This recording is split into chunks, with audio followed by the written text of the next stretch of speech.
তিনি বীর মুক্তিযোদ্ধা। পাকিস্তানের বিরুদ্ধে লড়াইয়ে সেক্টর কমান্ডারের ভূমিকায় ছিলেন। স্বাধীনতার পরে বঙ্গবন্ধু শেখ মুজিবুর রহমানের সরকার বীরোত্তম খেতাবে অভিনন্দিত করেছিল তাকে। ইতিহাসের পালাবদলে একটা সময় যিনি বাংলাদেশের রাষ্ট্রপতি হয়েছিলেন তিনি শহীদ প্রেসিডেন্ট জিয়াউর রহমান। মহান মুক্তিযুদ্ধে অসাধারণ অবদান রেখেছিলেন তিনি। 2003 সালে শহীদ প্রেসিডেন্ট জিয়াউর রহমান ও শেখ মুজিবুর রহমানকে মরণোত্তর স্বাধীনতা পদক দেয়া হয়। বেগম খালেদা জিয়ার নেতৃত্বাধীন 4 দলীয় জোট সরকার এই সম্মানে ভূষিত করে তাদের। অথচ ক্ষমতায় এসে বঙ্গবন্ধুর সম্মান বহাল রাখেন শেখ হাসিনার সরকার। কেড়ে নেওয়া হয় খালেদা জিয়ার স্বামী জিয়াউর রহমানের পদক।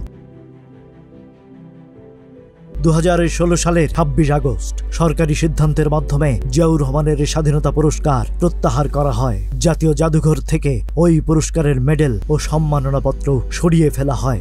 সেই সময় সরকার দাবি করে একই সঙ্গে দুইজনকে স্বাধীনতা পুরস্কার দিয়ে জিয়াউর রহমানকে শেখ মুজিবের কাছাকাছি নেয়ার চেষ্টা করা হয়েছিল। তাই ইতিহাস বিকৃতি ঠেকাতে তারাই সিদ্ধান্ত নিয়েছেন।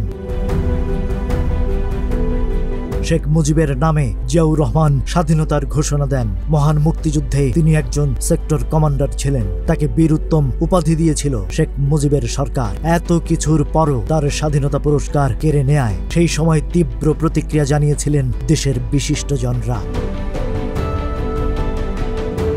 তবে গণ-অভ্যুত্থানের মুখে শেখ হাসিনার সরকারের পতনের পর ক্ষমতায় আসেন অন্তর্বর্তী সরকার।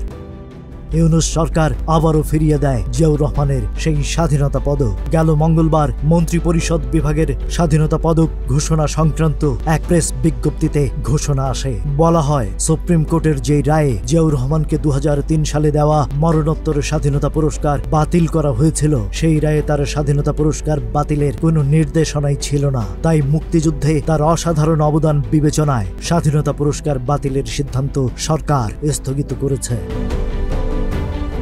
এদিকে 2025 সালের স্বাধীনতা পুরস্কারের জন্য আলোচনায় ছিলেন বাংলাদেশ মুক্তিবাহিনীর সর্বাধিনায়ক জেনারেল এম.এ.জি. ওসমানী। তবে 1985 সালে এই পুরস্কার পাওয়ায় তার নাম চলতি বছরের স্বাধীনতা পুরস্কারের তালিকা থেকে বাদ দেওয়া হয়েছে।